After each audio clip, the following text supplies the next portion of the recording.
दोस्तों जय महाकाल। आज संडे को फिर से मार्केट का आउटलुक, मार्केट की क्या आगे कैसी चाल, किस तरीके का एनालिसिस मुझे दिख रहा है वो मैं वीडियो में शेयर करूंगा। और वीडियो के माध्यम से ही 2 से 3 अच्छे दमदार स्टॉक जो कि इस गिरावट के माहौल में जिनमें हमें प्लानिंग करनी चाहिए या अगर हमारे पास ऑलरेडी हैं तो उनके लिए आगे क्या प्लानिंग करें, वो पूरा का पूरा डिस्कशन इस वीडियो में करूंगा। तो वीडियो को एज यूजुअल जैसा कि आप हमेशा लाइक करते हैं प्लीज़ लाइक करिए और चैनल को ज़्यादा से ज़्यादा सब्सक्राइब कीजिए दोस्तों, और लोगों को भी सब्सक्राइब कराइए ताकि स्टडी का, एनालिसिस का फ़ायदा जितने ज़्यादा लोग ले सकें वही अच्छा है। तो दोस्तों जैसा कि मैं बोल रहा था कि लास्ट वीक ही नहीं, मैं कई महीनों से ये बात बोल रहा था कि मुझको करेक्शन अगस्त से दिखती है दोस्तों, उसके पहले करेक्शन मुझे नहीं दिख रही थी। और आपने अगर मेरी वीडियोस को सुना है, जो रेगुलर वीडियो सुन रहे हैं, तो उन्होंने कभी मेरे से ये नहीं सुना होगा अगस्त से पहले का कोई भी कि करेक्शन आने वाला है या कुछ है। एक बड़ी करेक्शन की बात मैं अगस्त से ही कर रहा था, जबकि मेरी टाइमिंग थी 18 अगस्त से 29 अक्टूबर के बीच की। लेकिन बाज़ार ने अपना काम पहले ही करना शुरू कर दिया और बाज़ार ने ये साबित कर दिया कि आप सिर्फ समय का आभास कर सकते हैं स्टैटिस्टिकल डाटा के माध्यम से, फंडामेंटल डाटा के माध्यम से, लेकिन समय समय है, क्योंकि समय की गणना स्वयं महाकाल करते हैं और किसी के बस का नहीं है। क्योंकि अगस्त स्टार्टिंग से ही मैं थोड़ा सा अलर्ट होकर चल रहा था और आपको भी बार बार वीडियो जैसे जैसे अगस्त नज़दीक आ रहा था तो मैं बार बार वीडियो में ये बात रिपीट भी कर रहा था कि थोड़ा प्रॉफिट बुकिंग करके थोड़ा अलर्ट कॉन्शियस होकर काम करना है। तो 18 अगस्त वाली बात को यहाँ पे 2 अगस्त से 3 अगस्त से स्टार्ट हो गया। इवन 4-5 अगस्त में एक भयंकर रूप बाज़ार ने दिखाया, गैप डाउन हुआ। और जो लास्ट वीक है, हालांकि रिकवरी के मोड में क्लोजिंग करी है बाज़ार ने, लेकिन फिर भी आज एनालिसिस करेंगे, चार्ट को भी एनालाइज करेंगे इस वीडियो में। तो देखते हैं आगे का क्या प्लान रहेगा चार्ट के हिसाब से। नेक्स्ट वीक जो कल से 12 तारीख से स्टार्ट हो रहा है, तो कल से जो सप्ताह स्टार्ट हो रहा है 12 से 16 अगस्त वाला, इसमें 15 अगस्त की छुट्टी रहेगी स्वतंत्रता दिवस की। तो इसमें 4 ही दिन हमें मिलेंगे ट्रेड करने को। लेकिन इन 4 दिन में किस तरीके का ट्रेड करना है, बाजार कैसे रहने वाला है, सिर्फ ये एनालिसिस तो हम चार्ट के माध्यम से करेंगे ही। लेकिन मैं एक बात चार्ट पे जाने से पहले ये आपको क्लियर कर दूं कि दोस्तों अब ये जितना भी 2024 का वर्ष बचा है हमारा, करीब 5 महीने जो बचे हैं, ये इनमें बाजार डिंग डोंग ही रहने वाला है। डिंग डोंग समझ रहे हैं ना, कि बाजार कभी ऊपर कभी नीचे, बाजार में कभी भी अचानक से गैप अप, कभी भी गैप डाउन। जैसा कि मैं लास्ट की संडे की वीडियो में भी बोला था कि इस अगस्त में ही मुझे 8 से 10 बार गैप डाउन गैप अप लग रहे हैं। तो 8 से 10 बार में से तो मुझे लग रहा है पिछले सप्ताह में 2-3 बार तो गैप डाउन कर दिया इसने। तो इस तरीके से बाजार का माहौल है, डाटा है, बाजार का ये डाटा कह रहा है। और साथ में देखिए बाजार में आग में घी डालने का काम कभी हिंडनबर्ग, कभी कुछ ना कुछ, मतलब ऐसा खेला जबरदस्ती का चल रहा है। देखिए ये हिंडनबर्ग ने ये सोच लिया कि मेरे कहने की बहुत वैल्यू है। लोगों को लगता है कि एकदम से हवा है हिंडनबर्ग, या कोई जैसे अफवाह फैला दो कि आसमान गिर रहा है, आसमान गिर रहा है, भागो भागो भागो। जैसे बचपन में कहानी सुनते थे ना कि आसमान गिर रहा है, भागो भागो। तो हाथी भी भागने लगा, है ना, गधा भी भागने लगा, घोड़ा भी भागने लगा। बोला भाई क्यों भाग रहे हो? बोला आसमान गिर रहा है इसलिए भाग रहे हैं। तो आगे किसी ने सुना, वो भी भागने लगा। तो ये जो चीज़ है, ये हिंडनबर्ग ऐसे ही कुछ खेला कर रहा है, ठीक है। इंडिया के लिए कुछ बड़ा आ रहा है, अबे आ रहा है तो तुम पहले बोल दो।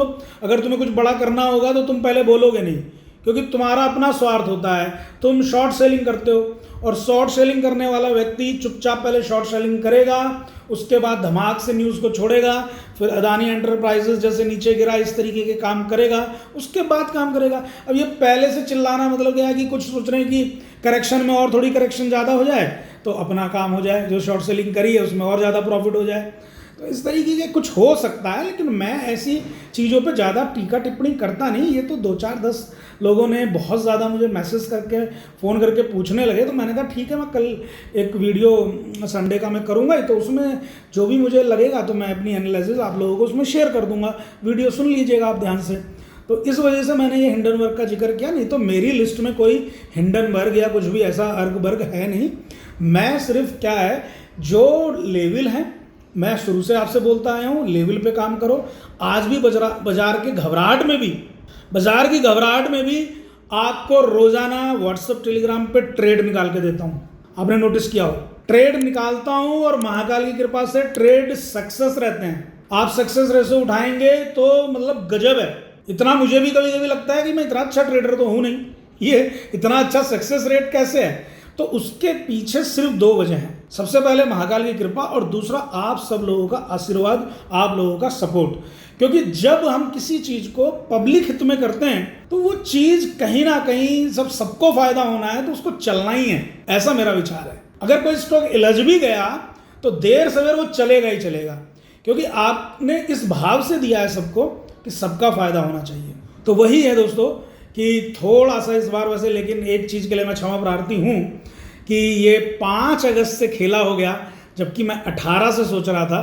तो ये 10-13 दिन, जो 10-12-15 दिन का जो आगे पीछे की कैलकुलेशन रही है ना, इसके लिए तो थोड़ा सा लगता है मुझे कि हाँ यस, थोड़ा सा मैंने ठीक नहीं किया काम, लेकिन कोशिश रहती है। मैं टाइम के ज़्यादा टाइम मेरे बस में नहीं है, टाइम तो महाकाल ही जानते हैं, हम तो खाली डाटा के बेस पे एनालाइज कर पाते हैं। तो सबसे बेस्ट तरीका यही है दोस्तों कि आप अपने लेवल पे काम करें। टाइम की घंटी जैसे जैसे बज रही है और जिस तरीके की है उस पर ध्यान दें। कोई भी चीज़ मुझे लगेगी मैं अपडेट करता रहूँगा आपको। अब एक बात यही मैं बोलूँगा कि ये अब का जो 4-5 महीने का जो ईयर का जो एंड तक है, इसमें सेल ऑन राइज का बाजार रहेगा, हर टॉप बिकेगा और यहाँ पे घबराने वाली कोई बात नहीं है। आज भी अभी तक कोई घबराने वाली बात नहीं है। चलते हैं एक बार नेक्स्ट वीक के एनालिसिस पे और फिर आगे भी हम चर्चा करेंगे डिटेल में।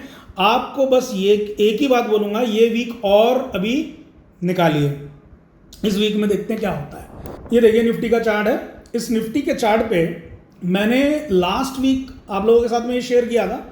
तो लास्ट वीक का मेरा सपोर्ट लेवल था 24,050 वाला, 24,066 पे ये लाइन ड्रॉ है येलो कलर वाली। तो ये वाली लाइन पे आपने देखा कि बाजार ने मंडे को गैप डाउन हुआ और गैप डाउन होने के बाद में इसके नीचे भी ट्रेड किया, ओवरऑल उसके आसपास क्लोजिंग की। फिर दूसरे दिन भी इस तरीके से रहा, फिर तीसरे दिन, चौथे दिन और 5वें दिन यानी कि फ्राइडे को बाजार इस सपोर्ट के ऊपर ही बंद होने में कामयाब हुआ। ये डेली चार्ट की पोजीशन है कि जो हम 24,367 पे क्लोज करें हैं, ठीक है। और नीचे का दूसरा मैंने जो सपोर्ट दिया हुआ था वो 23,600 है, जो आज भी बरकरार है कि आपको हमको मेंटली ये प्रिपेयर रखना है अपने आप को कि बाजार 23,600 तक आने की संभावना रखेगा आने वाले टाइम में। और 23,600 जिस दिन बंद करेगा बाजार, 23,600 के नीचे अगर क्लोजिंग करेगा बाजार, वीकली क्लोजिंग, तो फिर महाकाल अपने नीचे के कपाट खोलेंगे दोस्तों। फिर उसके लिए हमें मेंटली तैयार होना है, ये वाली बात। फिलहाल के लिए अभी कोई चार्ट पे मुझे ऐसा इतना खतरनाक सीन नहीं लग रहा है।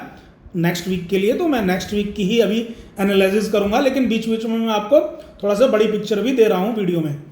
अब ऊपर के लिए ये देखिए जो हाई है हमारा 25,000 वाला, 25,072 वाला जो 1 अगस्त को लगा है, ये हाई अपने लिए हमारे लिए एक चैलेंज रहेगा, बाजार के लिए एक चैलेंज रहेगा, रेजिस्टेंस का काम करेगा। लेकिन उससे पहले अब जो आगामी सप्ताह के लिए रेजिस्टेंस है वो ये गैप अप, ये जो गैप डाउन हुआ है ना 24,780 से एकदम नीचे जो गैप से खुला है बाजार, तो ये पूरा का पूरा गैप ही हमारे लिए एक रेजिस्टेंस का काम करेगा और 24,700 हमारे लिए एक रेजिस्टेंस होगी। 24,700 हमारे लिए एक रेजिस्टेंस का कार्य करेगी।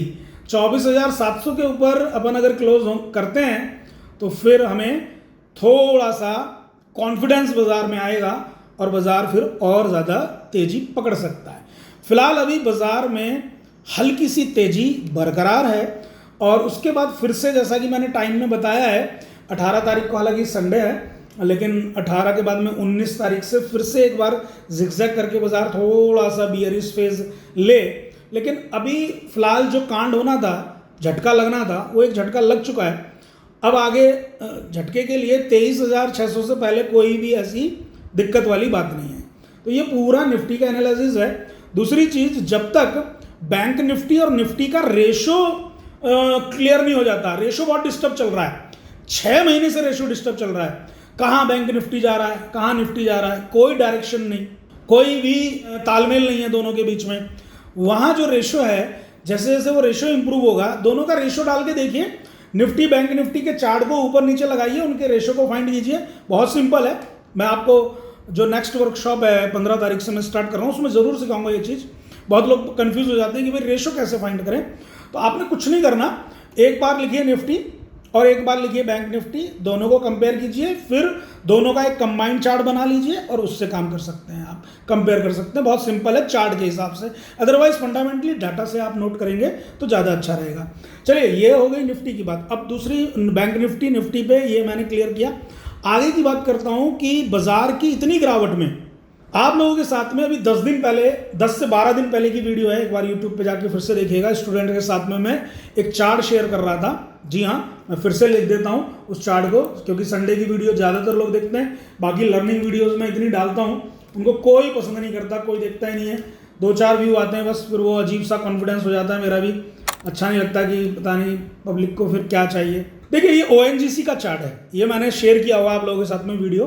बाजार की इतनी गिरावट में भी ONGC ने वो खास गिरावट नहीं दिखाई जो कि बाजार ने दिखाई है। देख लीजिए आप, बार बार गिरने के बाद में रिकवर हुआ है। तो ONGC को दोस्तों, मेरी आप लोगों से ये रिक्वेस्ट है। रिक्वेस्ट क्या है, मतलब मैं तो अपना व्यक्तिगत विचार प्रकट कर रहा हूँ, लेकिन आपसे यही बोलूँगा, अगर ONGC आपने लिया हुआ है ना, तो प्लीज़ इतना पैनिक मत होइएगा। ONGC को होल्ड कीजिएगा, समय दीजिएगा। फंडामेंटली बिजनेस बहुत अच्छा है। मैं इस वीडियो के अंदर एक और स्टॉक आप लोगों को दूंगा जो कि बहुत ही बेकार हो चुका है चार्ट वाइज, लेकिन स्टॉक में दम है। फंडामेंटली स्टॉक बहुत अच्छा लगा मुझे, इसलिए मैं इस वीडियो में दूंगा। और ऐसे खराब समय पे जहां पे बाजार में हाहाकार मचा रहता है, वैसे टाइम पे स्टॉक में एनालिसिस करके मैं आपको दे रहा हूं। इसके लिए आपको धन्यवाद तो एक बार करना पड़ेगा। उसके लिए आप वीडियो को ज़्यादा से ज़्यादा लाइक कीजिए और चैनल को सब्सक्राइब कीजिए दोस्तों। चलिए, सॉरी अगर कुछ गलत बोला, लेकिन ONGC ये आपको बाय ऑन डिप करना है, ऐसा मुझे लगता है। मैं तो कर रहा हूं, आप भी करिए। अपने भाई बंधु को, यार दोस्तों को, सभी क्लाइंट्स को हमने डिस्क्लोजर दे दें आपको रिकमेंड किया हुआ है। ONGC के बाद में दूसरा स्टॉक मैंने लिखा था गुजरात गैस, नहीं वो हो चुका है, हाँ, गुजरात एल्कालीज एंड केमिकल। देखिए, गुजरात एल्कालीज एंड केमिकल दोस्तों, फेस वैल्यू 10 रुपया, स्टॉक बढ़िया, 5000 से ऊपर की market cap, cash conversion cycle improve. सिर्फ 2 कमी है। पहली कमी, पिछली बार से अब की सेल कम है, प्रॉफिट कम है। और दूसरी कमी ये है कि कंपनी ने अपने कैश इनफ्लो में थोड़ा ब्रेक लगाया है, और वो ब्रेक लंबी अवधि के लिए फायदेमंद साबित होगा। सिर्फ ये शॉर्ट टर्म में कमी है। क्या? उन्होंने अपने फंड्स को कैपेक्स के लिए यूज किया है। कास्टिक सोडा में लीडिंग प्लेयर है, उसमें अपनी कैपेसिटी को और बढ़ाने जा रहे हैं, इसके लिए फंड का इस्तेमाल वहां करा है, और कोई बात नहीं है। अपने रिजर्व्स को घटा के बोरोइंग भी कम करी है। तो ये सारा कुछ एनालिसिस ज़्यादा डिटेल करूंगा तो वीडियो बहुत लंबा होगा, ऑलरेडी लंबा हो रहा है, 14-15 मिनट का वीडियो हो रहा है। लेकिन फिर भी मैं आपसे बोलूंगा कि गुजरात एल्कालीज को अगर मैं यहां से लूंगा तो कोई खराबी नहीं है चार्ट पे, ठीक है। आपको फंडामेंटली ही तो मैंने बोल दिया। अभी कोई चार्ट देखेगा, टेक्निकल बोलेगा क्या बात कर रहे हैं यार शर्मा जी, ये तो चार्ट पे तो बेकार लग रहा है, इतना अच्छा तो नहीं लग रहा है जो आप इतनी तारीफ कर रहे हैं इसकी। छोड़ दो, मेरा नजरिया कुछ और होता है देखने का। मैं इस चार्ट पे कोई इंडिकेटर नहीं, कुछ नहीं, कभी अप्लाई नहीं करता, कभी वर्कशॉप में नहीं सिखाता। मेरे को ये इंडिकेटर कुछ समझ ही नहीं आए। मैं ये देखता हूं कि भाव किस तरीके से बन रहा है, क्या इसके फंडामेंटल हैं। इसके अलावा तीसरी कोई एनालिसिस मुझे आती भी नहीं, ज़्यादा एनालिसिस मैं करता ही नहीं। चार्ट को खराब कर देते हैं लोग, उसमें 50 इंडिकेटर डाल के, वो चार्ट दिखता ही नहीं है, फिर कैंडल दिखती ही नहीं है उनको, पता नहीं 50 लाइनें दिख जाती हूँ, भर जाता है चार्ट। नहीं, गुजरात एल्कालीज, यहाँ पे गुजरात एल्कालीज 786 नंबर बहुत गजब है, बड़ा लकी नंबर होता है 786 क्रॉस करेगा तो 900 रुपए के लिए ये तैयार हो जाएगा। ये वो कैंडिडेट है, और बहुत ही छोटा स्टॉप लॉस है 700 रुपए का। 700 रुपए के स्टॉप लॉस के साथ में काम कर सकते हैं। और कोई मेरे से पूछे जी आपका stop loss, no stop loss, मेरा स्टॉप लॉस होता ही नहीं। जहां मेरे फंडामेंटल रिसर्च होती है, मैंने आज तक स्टॉप लॉस दिया ही नहीं, मेरे को पता ही नहीं स्टॉप लॉस क्या होता है। स्टॉप लॉस एक एक्सक्यूज होता है, स्टॉप लॉस हो गया बाहर आ जाइए, मैंने तो बोला ही था स्टॉप लॉस हो गया बाहर आ जाइए, ये क्या मतलब है? स्टॉप लॉस हो गया। ट्रेडिंग में स्टॉप लॉस का इस्तेमाल करना है। अगर आप इसको देख रहे हैं तो स्टॉक इज गुड। तो ONGC इतनी गिरावट में भी अपने आप को दमदार तरीके से बांधे हुए है, इसलिए ONGC बढ़िया है। खराब समय में भी जो स्टॉक दमदार बने हुए हैं, ऐसी लिस्ट निकालिए, आपको अपने आप जवाब मिल जाएगा, इसलिए वो बढ़िया है। गुजरात एल्कलीज इसलिए बढ़िया है क्योंकि नीचे मिल रहा है वैल्यूएशन वाइज, 10 रुपए की फेस वैल्यू का शेयर है, कैपेक्स मोड में कंपनी है। हो सकता है अगले 2, 3, 4 महीने आपको उतना अच्छा परिणाम ना दे, थोड़ा लॉन्ग टर्म के नजरिए से मैं बात कर रहा हूं। और ONGC भी मैं आपको बता दूं, इतनी जल्दी नहीं भागेगा, इतना बहुत मस्त रफ्तार से नहीं भागेगा वो, क्योंकि ONGC में भी अगले क्वार्टर ब्रेक लगेगा उसमें, ये ध्यान रखिएगा, क्रूड के चलते, इसलिए मैं बात कर रहा हूं। तो ये दोनों ही स्टॉक पोर्टफोलियो स्टॉक हो सकते हैं। दोस्तों आज के लिए वीडियो काफ़ी लंबा हो रहा है, माफ़ी चाहूँगा, लेकिन वीडियो को आप ज़्यादा से ज़्यादा लाइक करेंगे, सब्सक्राइब करेंगे तो हम जल्दी ही दूसरी वीडियो इसी वीकेंड के से पहले ही एक और एनालिसिस करेंगे इन सभी चीज़ों का, कि जो बाज़ार के अंदर और आगे जापान, हिंडनबर्ग, ये सब, हालांकि ये सब कुछ होता नहीं है, लेकिन फिर भी मैं एनालिसिस करूँगा एक लाइव सेशन में और आप लोगों के साथ में वो वीडियो ज़रूर शेयर करूँगा। तो दोस्तों आज के लिए इतना ही है। जय महाकाल।